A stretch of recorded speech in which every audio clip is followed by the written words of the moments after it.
तो बात करते हैं एंटीकोगुलेंट्स की। तो एंटीकोगुलेंट्स कौन कौन से होते हैं? 3 होते हैं। एक होता है हिपेरिन,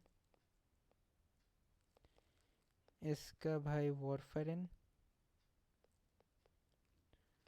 इसके अलावा DOAC, direct oral anticoagulants.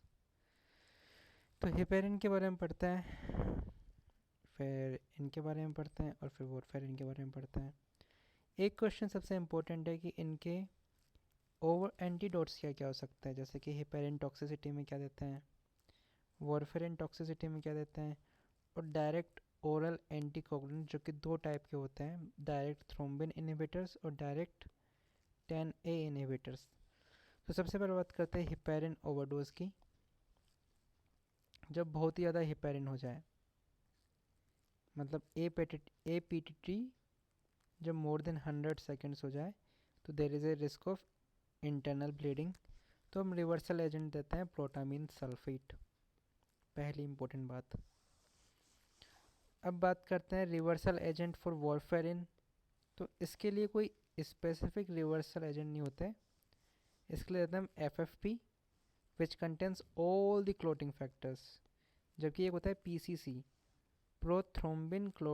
Prothrombin complex concentrate, it contain 2 7 9 10, 2 + 7 is 9 not 10।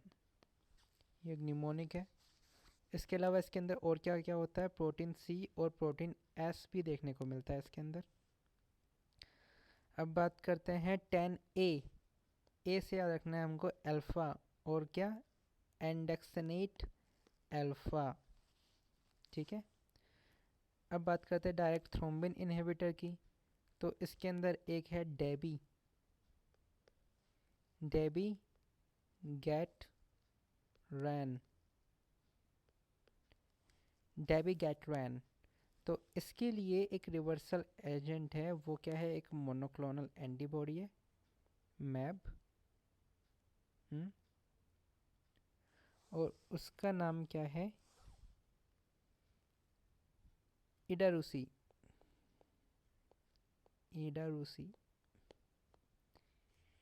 इडारूसी जू मैब, इडारूसी जुमैब है, ठीक है। बाकी जो बचे कुछ है जो डायरेक्ट थ्रोम्बिन इनहिबिटर है, उनके लिए रिवर्सल एजेंट क्या होता है, प्रोथ्रोम्बिन कॉम्प्लेक्स कंसनट्रेट, जिसके बारे में हमने थोड़ी देर पहले बात की थी कि इसके अंदर क्या क्या होता है। एक तो फैक्टर्स होते हैं प्लस प्रोटीन C और S, इसके अलावा एंटी फिब्रिनोलिटिक एजेंट होते हैं, एंटी फिब्रिनोलिटिक एजेंट ट्राइनेक्सेमिक एसिड। तो ये हमने बात करी रिवर्सल एजेंट की। अब डिटेल में बात करते हैं। हेपेरिन जो होता है वो इनहिबिट करता है थ्रोम्बिन को और फैक्टर 10A को। हेपेरिन 2 टाइप का होता है, लो मोलिकुलर वेट हेपेरिन और हाई मोलिकुलर वेट हेपेरिन। तो ये जो लो मोलिकुलर वेट हेपेरिन होता है ये सिर्फ इनहिबिट करता है 10A को, जबकि हाई मोलिकुलर वेट हेपेरिन जो होता है वो थ्रोम्बिन और 10A दोनों को ही इनहिबिट करता है। इसके अलावा हेपेरिन का एक और काम क्या होता है, it increases the activity of anti thrombin 3। Heparin की स्ट्रक्चर कुछ इस तरीके की होती है, इसके अंदर एक पेंटासेकेराइड चेन होती है और एक टेल होती है जो कि ग्लाइकोसमिनोग्लाइकेंस की बनी होती है। अब बात करते हैं लो मोलिकुलर वेट हेपेरिन के अंदर कौन कौन सी ड्रग आती है। तो हमें याद रखना है लो इनॉक्स डेल्टा, मतलब इनोक्सा एपरिन और डेल्टा एपरिन, हेपेरिन का वो आ रहा है। इसके अलावा एक फोंडा पेरिनॉक्स होता है जो कि एक सिंथेटिक मोलिक्यूलर होता है similar to LMWH but it contain only pentasaccharide chain. इसके अलावा क्योंकि ये थ्रोम्बिन को इनहिबिट नहीं करते हैं तो हमें लैब मॉनिटरिंग करने की ज़रूरत नहीं पड़ती है। जहाँ जहाँ थ्रोम्बिन अफेक्ट होती है वहाँ पे लैब मॉनिटरिंग करने की ज़रूरत पड़ती है। तो लो मोलिकुलर वेट हेपेरिन जो होता है वो अफेक्ट तो करता नहीं है किसको, थ्रोम्बिन को, तो इसके अंदर हमको लैब मॉनिटरिंग की ज़रूरत नहीं पड़ती है। और हेपेरिन जो होता है वो अक्यूट प्रॉब्लम्स के लिए देते हैं, जबकि जो डोवैक्स होता है या फिर जो वारफरिन होता है वो क्रोनिक मैनेजमेंट के लिए देते हैं।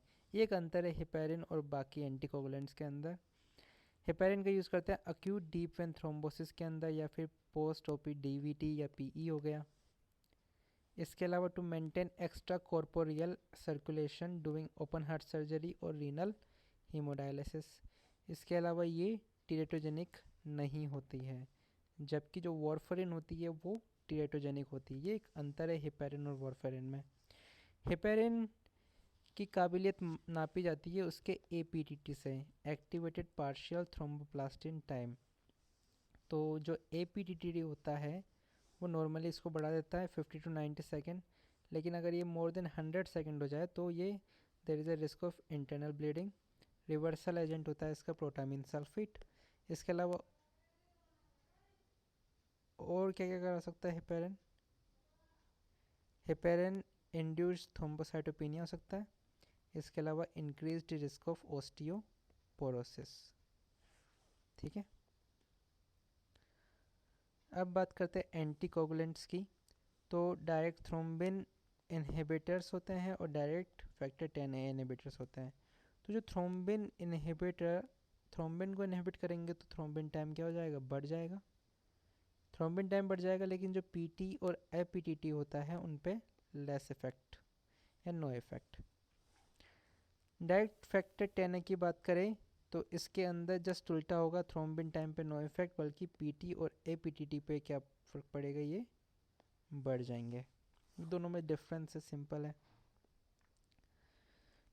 अब हम बात करते हैं इस तरीके से, देखो हमें याद रखना है कि जो टेंट है, टेंट टेंट के सामने है बैंड। टेंट से टेंथ भी याद रख सकते हो तो 10A। ठीक है, तो इसके अंदर क्या आ गया? रिवोरो एक्साबेन आ गया और एपी एक्साबेन आ गया। ठीक है, इस टेंट पे लिखा हुआ है मेक म्यूजिक नॉट वॉर। मतलब वॉर से याद आया कि वॉरफेरिन के रिप्लेसमेंट में हम इनको दे सकते हैं, डोवेक्स को। और जो डायरेक्ट थ्रोम्बिन इनहिबिटर होता है उसे हिट मतलब हेपेरिन के रिप्लेसमेंट में दे सकते हैं। इतनी बात समझ में आती है? रिवर्सल एजेंट की हमने पहले ही बात कर रखी है। जो डायरेक्ट थ्रोम्बिन इनहिबिटर होते हैं वो हेरोडिन से प्राप्त होते हैं, इसीलिए इनके लास्ट में क्या आता है? रूडिन आता है। हाँ,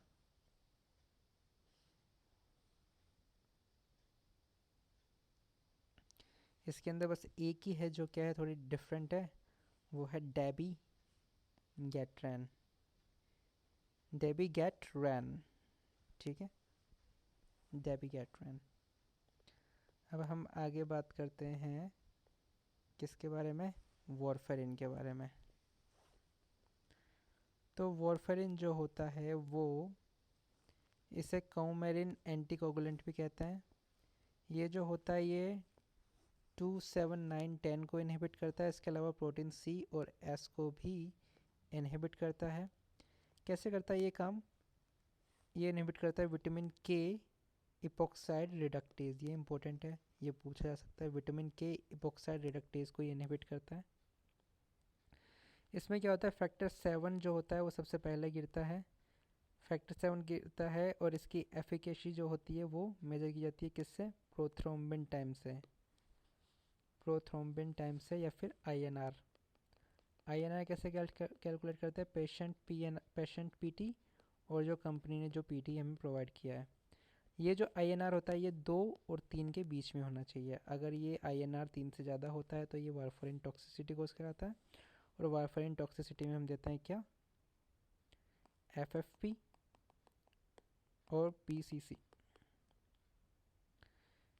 वॉरफेरिन जो होता है वो कॉन्ट्राइंडिकेटेड होता है प्रेगनेंसी के अंदर, क्योंकि ये बोन डिफॉर्मिटी करा सकता है, जैसे कि हाइपोप्लास्टिक नेजल स्ट्रक्चर हो गई। इसके अलावा वॉरफेरिन जो होता है वो स्किन नेक्रोसिस भी करा सकता है, क्योंकि ये it also inhibit synthesis of protein C. इसको रोकने के लिए heparin is given at the start of warfarin therapy. ठीक है, इसके अलावा एक लास्ट साइड इफेक्ट होता है इसका purple toe syndrome warfarin therapy का। So this is all that you need to know about the anticoagulants.